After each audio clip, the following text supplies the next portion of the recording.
The alien marketplace called the Crimson Exchange was always loud, messy, and full of danger. But today, something unusual happened. The noise slowly faded, and many alien eyes turned toward a single human girl who stood in the center walkway. Her name was Alara Wynn, only 17 years old, thin, quiet, and carrying a small metal coin in her hand. She walked with calm steps, but her heart was beating fast inside her chest. She had traveled through 3 star systems to reach this place. She had one goal: buy a starship and leave human borders forever. Alara had grown up near the edges of space, where danger was normal and help was rare.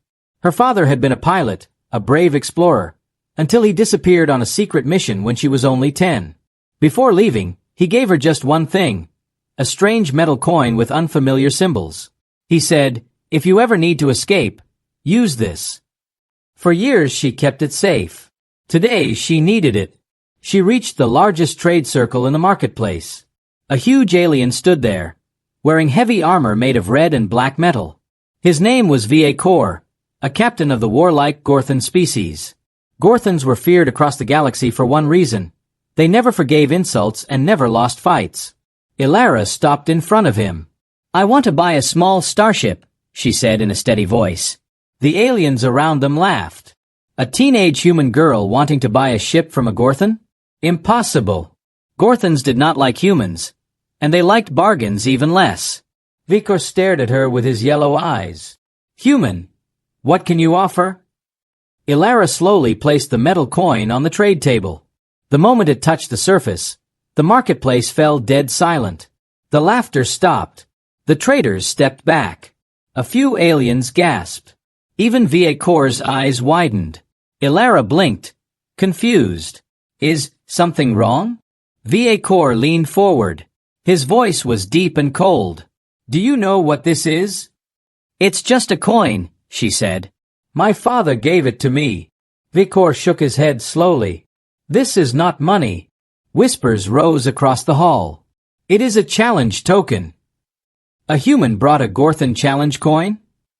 She cannot be serious. Alara felt her stomach twist. A challenge for what? Vikor stepped closer until his shadow covered her. "You have placed a Gorthon honor token on my table. This means you are calling me to a trial. A duel." Alara froze. A duel? She had no weapon, no training, no plan for fighting a 30-ton armored alien warrior. "I didn't challenge anyone," she said quickly. "I only wanted to buy a—" "Silence," VA Kor growled. "The token has been placed. The call cannot be undone." The crowd moved around them, forming a wide circle. Some climbed on metal crates for a better view. Some whispered bets. Some waited eagerly for the human girl to die. Alara felt her throat tighten. She wanted to step back, but her legs refused to move. She looked around. No exit. No escape. Her father's coin had triggered something she did not understand. Vikor raised his hand. A thin, glowing blade formed around his wrist armor. "By Gorthon honor," he declared, "you have challenged me. If you win, the starship is yours. If you lose, your life belongs to me." Alara's breath caught. Her life. She tried to speak, but Vikor was already stepping into the center of the circle. The alien crowd cheered loudly. Alara looked at the coin. The symbols glowed faintly, almost like they were alive. Her father must have known what it meant. Why did he never tell her? Her hands shook. She was scared, but deep inside her, something else appeared: determination. She had come too far to stop now. Her father wanted her to use the coin for a reason. Maybe this was it. She took a slow breath and walked into the center of the circle. Vikor grinned, showing razor teeth. "You are brave for a human. Or foolish." Alara did not answer. She only watched his movements, his stance, his breathing. She remembered her father's words: "If you cannot fight with strength, fight with your mind." VA Kor lifted his glowing blade. Alara stepped back, waiting. The crowd leaned forward. The duel had not started yet, but everyone could feel the tension. Even the air felt heavy, as if the whole marketplace held its breath. VA Kor raised his weapon high. "Prepare yourself, human." Alara's heart pounded. She was shaking, but she did not run. She whispered to herself, "I can do this. I must do this." Then, a sharp burst of sound filled the air. VA Core charged with terrifying speed, the blade glowing brighter. The crowd roared. Elara took one step back. And the story ends with a cliffhanger. Her entire future, her life, and maybe even her father's secrets, now depended on the next few seconds. Vicar charged like a living mountain, his heavy armor shaking the ground under his feet. The glowing blade on his wrist cut through the air with a sharp, burning sound. The alien crowd roared with excitement. Everyone expected one thing: the human girl would fall in seconds. But Elara did not freeze. At the last moment, she dived to the side. The blade struck the floor, sending sparks flying. The shockwave made her ears ring. She rolled across the metal ground and pushed herself up. Vicor turned slowly, surprised. Humans were weak. Humans were slow. But this girl moved faster than he expected. Elara's heart pounded hard, but she forced her breathing to stay calm. She remembered her father's words again. Use your mind. Use your eyes. Every fighter has a weakness. VA Core charged again. This time, Elara watched his steps. His right leg was slower. His armor was heavier on that side. She stepped away just in time, letting him strike past her again. The crowd gasped. She dodged. A human girl dodged a Gorthan strike? This is impossible, VA Core growled. For him, the duel was becoming embarrassing. A Gorthan captain could not be outmaneuvered by a human child. He lifted both arms. Two blades glowed along his armor now. This ends now, he said. Elara backed up until her foot hit the metal edge of the circle. No more space behind her. Nowhere left to move. VA Core ran forward. His footsteps boomed. Elara looked around fast. She needed something. Anything. Her eyes landed on a broken metal pipe lying near the crowd barrier. Without thinking, she rushed toward it. VA Core followed, moving even faster. Elara grabbed the pipe and raised it just as the blade came down. Clang! The pipe blocked the hit, but the force knocked her backward. Her arms burned with pain. She almost dropped the pipe. VA Core stepped closer. You cannot win. Your bones are small. Your muscles are weak. Accept defeat. Elara wiped sweat from her face. If I lose, she said quietly, you take my life. So I will not lose. The aliens murmured in surprise. They did not expect such courage. VA Core swung again. Elara ducked. Another swing. She blocked it with the pipe. Another strike. She barely rolled away. She was getting tired. Her arms felt heavy. She knew she could not block forever. Then she noticed something. Every time Vicar swung his blade, the energy pulse from the weapon made the ground shake for a second. A powerful weapon, but unstable. His balance shifted after every heavy strike. A weakness. VA Core lifted his blade for another attack. Elara stepped forward, not backward. The move surprised everyone, even VA Core. She swung the pipe at his weakened right leg. Clang! The hit made VA Core stumble. His heavy armor tilted to the side. His blade hit the ground instead of hitting her. Elara used the moment. She dashed behind him. She swung the pipe again, this time at the back joint of his armor. The alien crowd shouted in shock. VA Core roared in pain. His right leg buckled. His armor cracked slightly, making the joint unstable. It was not enough to defeat a Gorthan, but it made him slower. Elara moved again, never letting him recover. She dodged his swings and hit the weak spots. Small cracks, exposed joints, softer metal. VA Core grew angrier. Stop running, he shouted. But she didn't stop. She kept moving, small and fast like a shadow. Finally, VA Core made a big mistake. He raised both blades for a heavy strike.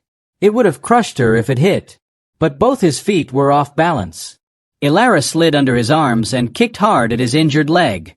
VA Core collapsed to one knee, both blades slamming into the ground. A loud crack echoed. His weapons flickered.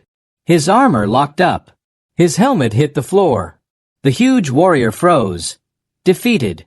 The entire marketplace went silent. A small human girl had just brought a Gorthan captain to his knees. Ilara stood in front of him, breathing hard, shaking, covered in dust and sweat. She held the broken metal pipe like a sword. She looked at Viacor with no fear in her eyes. Viacor slowly lifted his head. His pride was shattered, but the rules were clear. By Gorthan law, a warrior who loses a challenge must honor the victor. Viacor lowered his head and placed one fist on the ground. Human, you have won the duel. I surrender my honor. The Starship is yours. Gasps filled the marketplace. A human teenager had defeated a Gorthan warrior. Ilara dropped the pipe. Her hands trembled. She had survived. Barely. She did not feel like a hero, only exhausted and confused. The crowd split into two reactions. Some aliens stepped back in respect. Others glared with anger and disbelief. A human girl beating a Gorthan captain. This was not something the galaxy would ignore.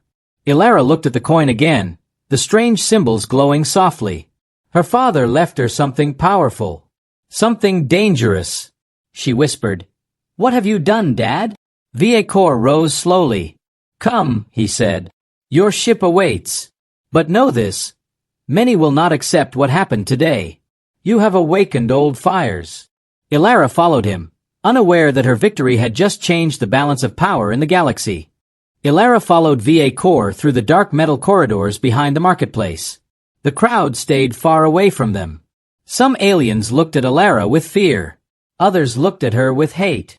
A few whispered warnings, but she ignored them. She was still trying to understand what had just happened. She had defeated a Gorthan captain. She barely believed it herself. Viacor walked silently ahead. Even injured, he looked powerful. His heavy armor made deep echoes in the hallway. Finally, he stopped before a large metal door with red markings. This is your ship now, he said. Ilara stared at the door, nervous and excited. She had dreamed of owning a starship since she was a child. But she never imagined winning one like this. Viacor pressed his palm on the control panel. The heavy door slid open. Inside stood a sleek, sharp-edged starship with dark gray metal and glowing blue lines running across its surface. It looked older than modern ships, but stronger. Almost alive. Ilara whispered, It's beautiful. Viacor nodded once. The Vigilant Ember. A scout-class vessel. Fast. Silent. Built for dangerous missions. Ilara stepped inside. The air was cool and clean. The floor lights lit up automatically when she walked. The walls had strange symbols carved into them. She didn't recognize any of them. She touched the metal softly. It felt warm, almost like it responded to her.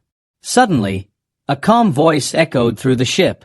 Identify pilot. Ilara jumped back. Who said that? Viacor raised a hand. The ship's core system. Many old vessels have voice systems. Ilara swallowed and stepped forward. Ilara win. There was a short pause.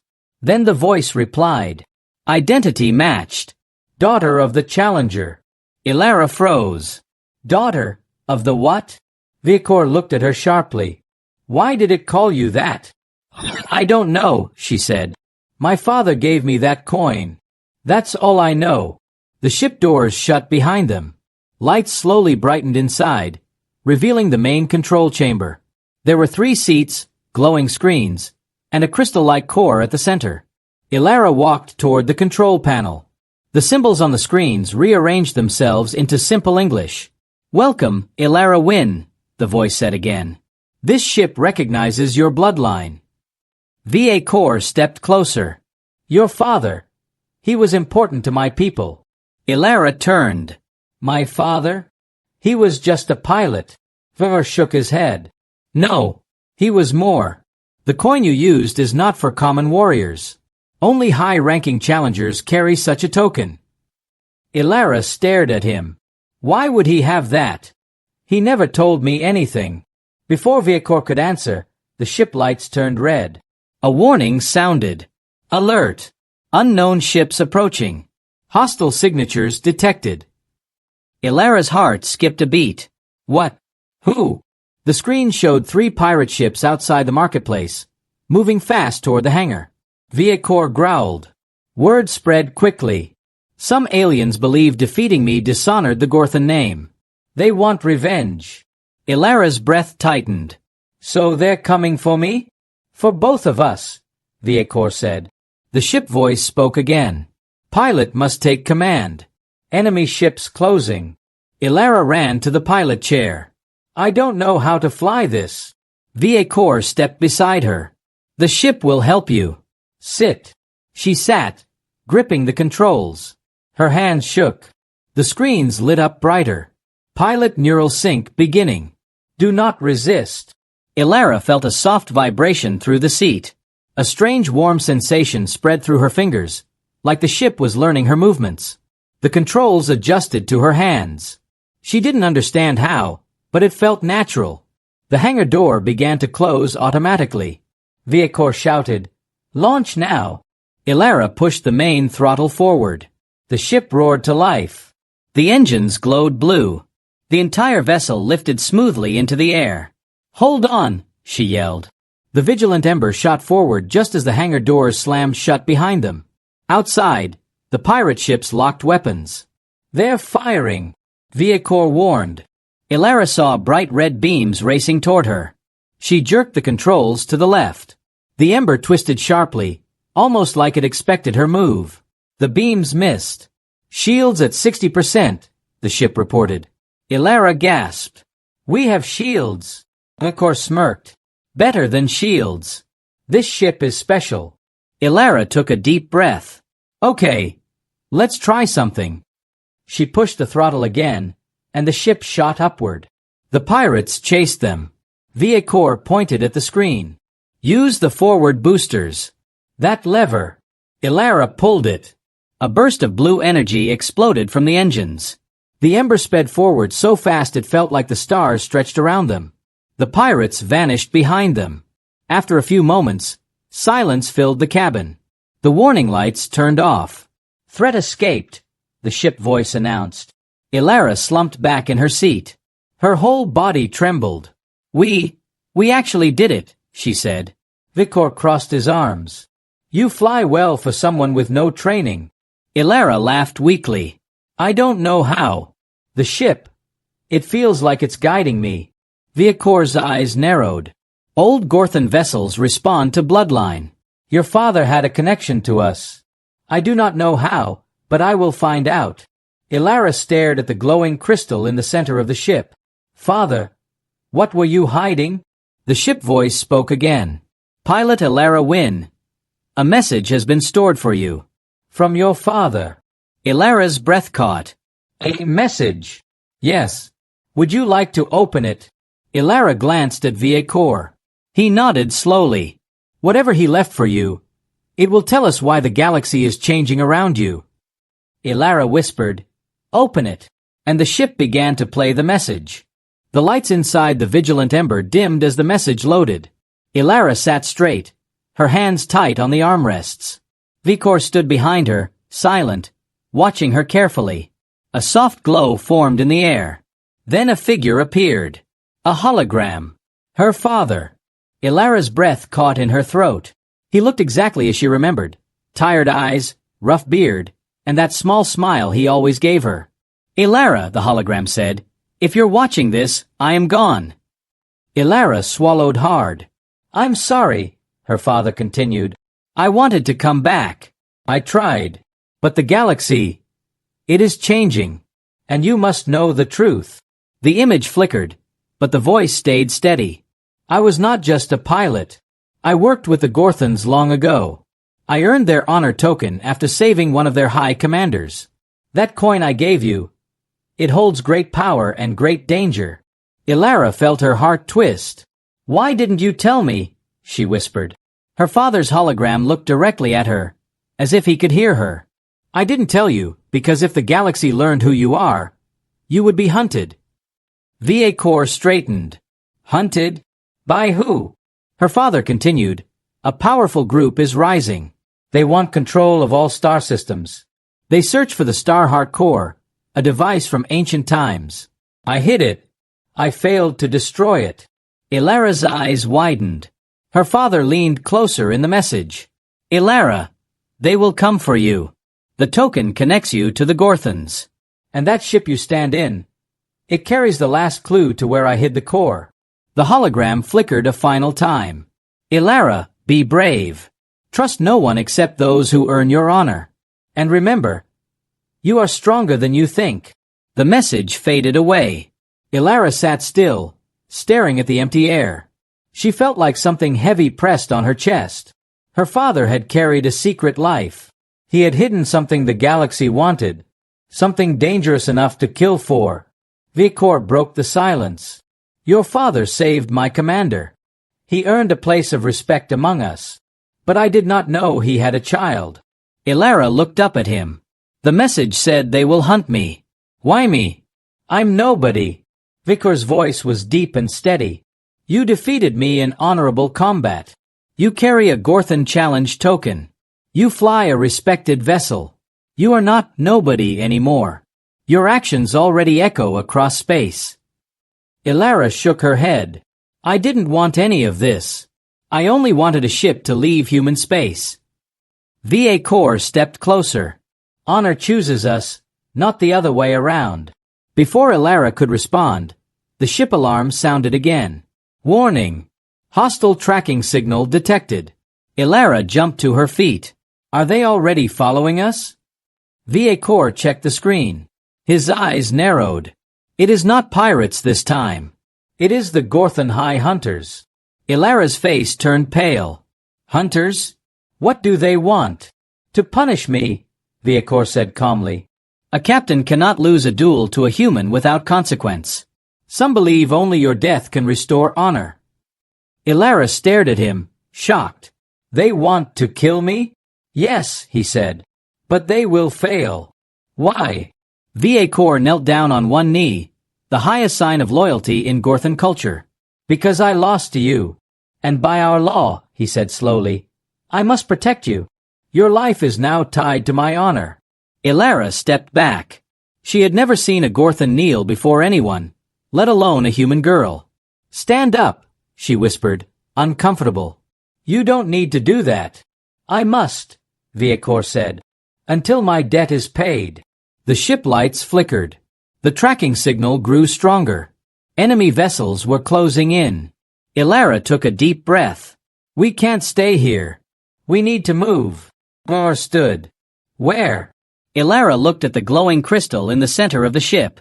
The message said the ship holds the clue to the Starheart core. Maybe that's where we need to go. Vikor nodded slowly. Then asked the vessel. Ilara placed her hand on the central crystal.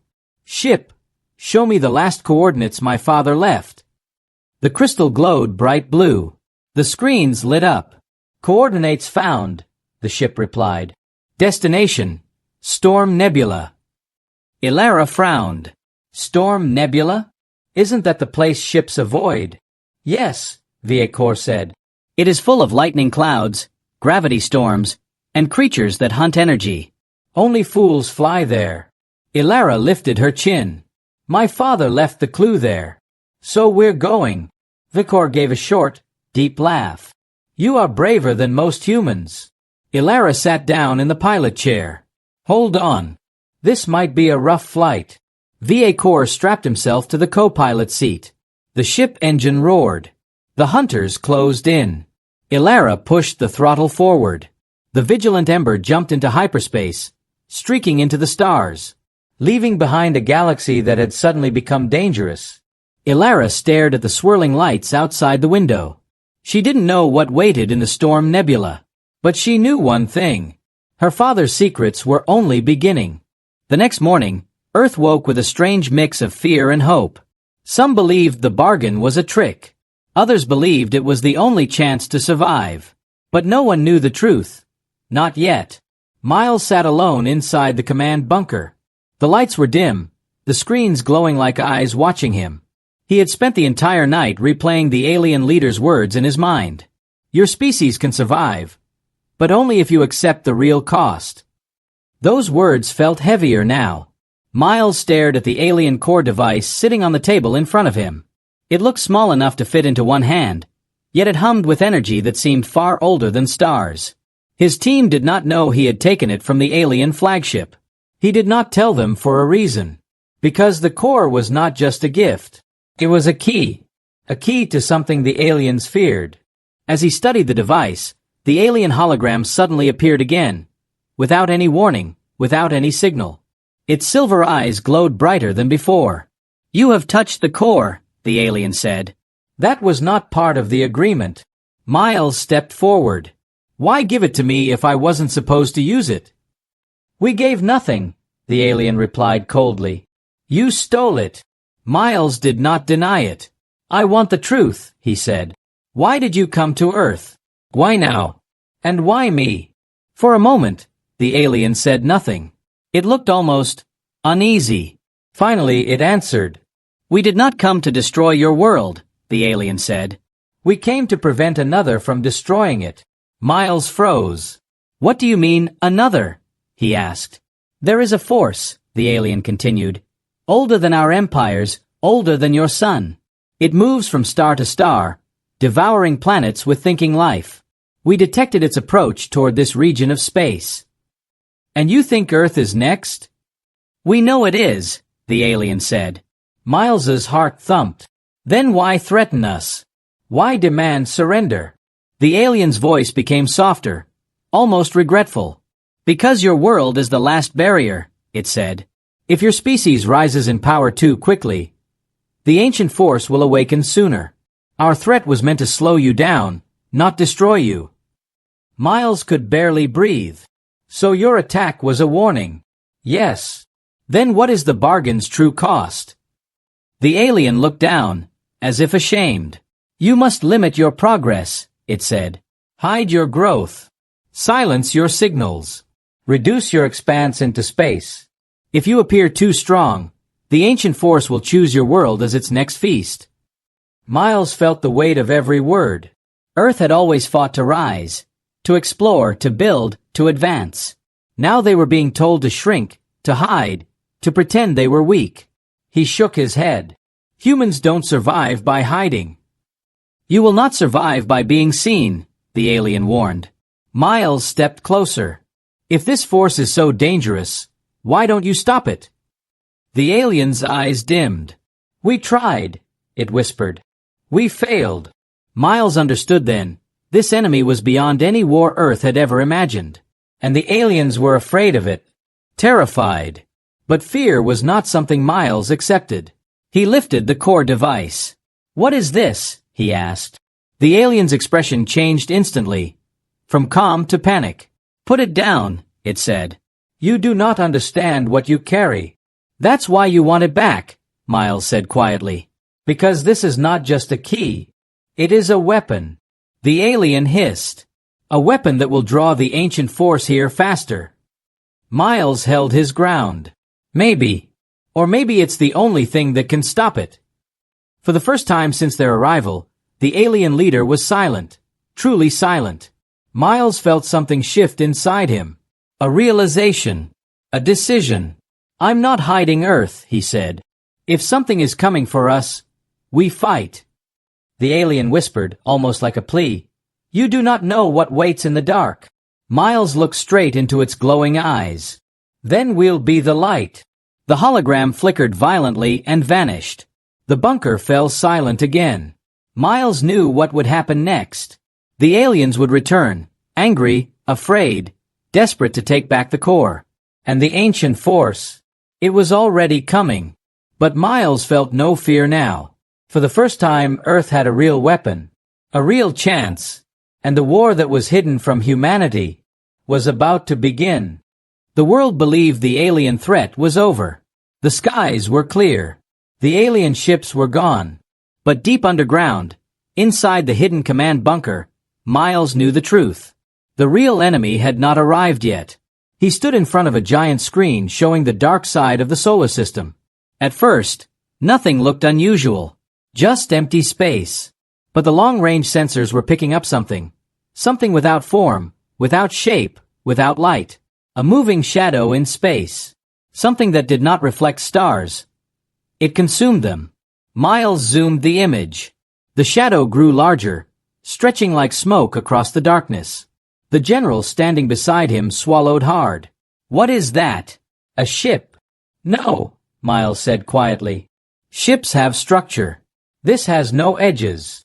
Then, is it a swarm? Miles shook his head. It's a presence. The general stared at him. A presence of what? Miles couldn't answer. His voice refused to speak the idea forming in his mind. Instead, he pressed a button, activating the alien core device on the table behind him. It glowed faintly, humming like something alive. The humming grew louder the closer the shadow moved, like it could sense danger, or like the danger could sense it. A sudden alarm filled the room. The technicians jumped from their seats. Sir, the shadow is accelerating. Miles stepped closer to the screen. The shadow was not floating anymore. It was moving directly toward Earth's orbit. How fast? Miles asked. Faster than anything we have ever recorded. The room fell silent. Everyone felt it. A pressure. A cold grip. As if something ancient had opened its eyes. Miles's mind flashed back to what the alien leader had said. We tried to stop it. We failed. And then the more chilling line. If your world shines too brightly, it will see you. Miles turned to the team. Shut down all Earth signals. Every satellite. Every broadcast. The technicians obeyed instantly. Lights dimmed. Screens went dark. Transmitters powered down. Earth, for the first time in centuries, became quiet. A silent planet. But they were too late. The shadow had already changed direction. It had already chosen its target. Earth. Miles clenched his jaw. Prepare defense grids. Charge all systems. Wake every pilot. One officer hesitated. Sir, we don't even know what it is. Miles stared at the dark screen. That doesn't matter. It's coming. And we are the only line of defense. The bunker doors opened, and Dr. Rena, one of the lead scientists, ran inside with fear in her eyes. Miles, the alien core is reacting, she said breathlessly. It's not a weapon. Miles turned sharply. What do you mean? It's a beacon, she said. It is sending energy signals, like a lighthouse in the dark. Miles froze. A lighthouse helps someone see where to go. Rena nodded. Yes. And guess who is following it? Miles looked at the glowing device. The ancient force wasn't coming for Earth. It was coming for the core. And he was holding it. A sudden tremor shook the bunker. Dust fell from the ceiling. Another alarm went off. Impact in the upper atmosphere, a soldier shouted. Something just entered the solar system. Miles lifted the core device. The humming grew violent, like it was afraid. Something massive moved toward Earth. The sensors could not map it, could not measure it, could not label it. It was like trying to scan a nightmare. Miles, the general whispered, unable to hide his fear. This is not an enemy we can shoot. Miles stared at the glowing core. No, he said slowly. But maybe this thing was designed for a different purpose. Rena frowned. What purpose? Miles said the last thing anyone in that room expected. To call for help. The shadow drew closer. Earth had been found. The shadow moved closer to Earth, swallowing stars as it passed. It had no face, no form, no light, only hunger. In the bunker, everyone felt the air grow colder. The alien core in Miles's hands vibrated like it was terrified. Rena whispered, Miles, if the core is a beacon, then who is it calling? Before Miles could answer, the bunker lights flickered, then went completely dark. Silence. Then, boom. A shockwave shook the entire base. Sirens screamed. A soldier shouted, unknown object just entered orbit. The screen rebooted with emergency power, revealing something no human had ever seen. A massive silver starship appeared above Earth, twice as big as any alien ship that had visited before. Its surface glowed like liquid metal. Its engines hummed with deep, ancient power. Rena gasped. Is that the enemy? Miles shook his head. No, it's answering the beacon. The giant ship sent a pulse of bright blue light toward Earth. The alien core responded, glowing even brighter, as if talking to the ship. Then the ship broadcasted a message. Not in English, not in any human language. But the bunker systems translated it automatically. Guardian vessel arriving. Hostile entity detected. Miles stared at the words. Guardian, he echoed. So someone did build something strong enough to fight that shadow. Another message appeared. Humans, do not interfere. Your world is in danger. Stand down. But Miles stepped forward. No, he said under his breath. We don't stand down on our own planet. He activated Earth's defense grids. Dozens of human ships launched into the sky, forming a shield wall between Earth and the darkness. The general ran to him. Miles, this is suicide. Miles's voice was calm. Maybe. But Earth stands with anyone who fights to live. Something unexpected happened then. The Guardian ship paused, as if surprised by the human courage. A final translation flashed on the screen. Very well. Humans, stand with us. For the first time in history, Earth joined an ancient war, alongside a species older than stars. The shadow arrived near Earth, stretching like a living storm. Human ships fired. The Guardian ship fired. The sky lit up with blue and white energy. But the shadow absorbed every attack. Rena shouted, It's not working. It can't be hit. Miles looked at the alien core again. Still shaking, still glowing. He suddenly understood. It's not a weapon, he whispered. It's a key. Before anyone could stop him, he ran outside the bunker and climbed into a dropship. Rena chased him. Miles, what are you doing? He tightened the core device into the ship's harness. I'm going to the Guardian spaceship, he said. They need this key. Without it, they can't stop the shadow. Rena's eyes filled with fear, but she nodded. Then go, she said softly. Earth depends on you.